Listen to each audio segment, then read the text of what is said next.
Hey, it's Dan from Coach Calls Timeout. Let's use some 2K ratings to dive into why I think Donovan Mitchell is headed for a string of All-NBA teams in his career. There are two things that jump out at me when I watch Donovan Mitchell. He works very hard, and he's always under control. Yes, he has an amazing athletic ability, but don't let that fool you. Mitchell has worked hard for every advantage he gets on the court. Mitchell's shooting abilities improve year after year. In his freshman year at Louisville, he shot 25% behind the arc. His numbers improved by over 10% in his sophomore year. And every year in the NBA, he's improved his three-point percentages. That happens because of hard work. Part of what makes Mitchell so difficult to stop is that he shoots the three in so many different ways. He can catch and shoot, something that I'd like to see more often. He's almost 43% on catch and shoot threes. He can rise up off the dribble and shoot it in your face. He has a deadly step back going left. By the way, he has some of the best footwork in the NBA on step backs. No extra steps, no shuffles with him.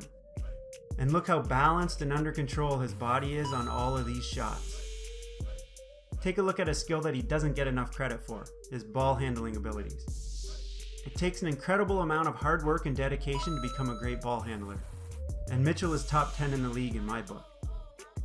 He's the ball handler on a ton of ball screens throughout a game. His ability to dribble in tight spaces makes him very difficult to stop. He's got a long way to go to catch up to the most efficient players on ball screens. He was 28th among players who received 200 ball screens or more last year in terms of efficiency. But like I said with Trae Young in a past video, it's early in his career, he's very smart, and he'll get there. Just take a look at his efficiency in 10 playoff games last season. It went way up. My favorite thing to watch about Mitchell is when he's driving down the middle of the lane. This is where his instincts, body control, and creativity shine. He has a unique ability to read plays at a high speed and contort his body and change his shooting angles as needed to avoid shot blockers. And he still finishes with a soft touch. Another thing that I love about his drives to the hoop, during his steps to the basket, he keeps the ball high, making it near impossible for defenders to strip the ball. To all the players watching this, make sure you add that detail to your workouts. You don't get this kind of body control and balance without consistently working on your core strength and flexibility. Let's take a look at how Donovan Mitchell carves up defenses with his basketball IQ and passing. This is an aspect of his game that will become more important in the coming years. He's going to see a lot of double teams, and as a result, his assist numbers are going to go up, but he'll also be forced to read defenses on a deeper level.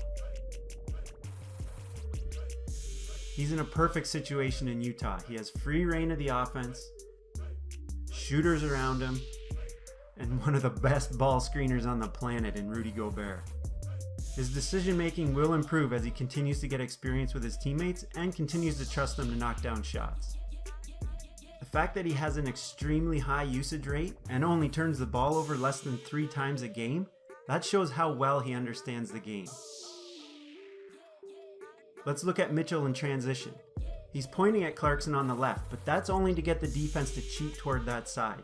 What he actually wants is for Gobert to take out Paul George, and that leaves Batum to guard 2 Jazz players. He consistently makes the right choices and doesn't rely on flashy passes. This pass may look flashy, but you can bet that he's worked on it a lot, and he does it under control, and it leads to a wide open shot. Donovan Mitchell's hard work will keep improving his skills each year, and that's going to lead to those All-NBA teams I mentioned at the beginning.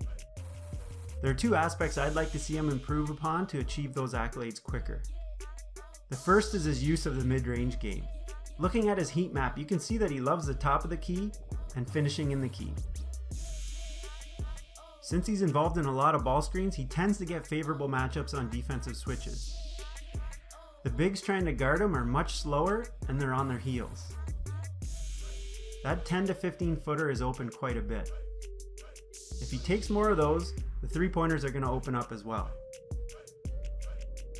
The second aspect I'd like to see more from his offensive game is free throws. He's the perfect candidate to reach the foul line 9 or 10 times a game like prime Dwayne Wade used to. Right now, Mitchell only gets there 6 times a game. And I believe that's partly due to the fact that he's just unwilling to snap his head back and scream as he's driving to the hoop like most players. Once the NBA changes the flopping rules or the refs fall for it less, Mitchell will be at the top of the league on free throw attempts. Let me know what you think about Donovan Mitchell's game and where his ceiling is. I'd love to keep this conversation going.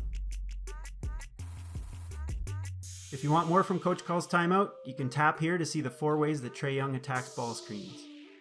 Thanks for watching. We'll catch you at the next video.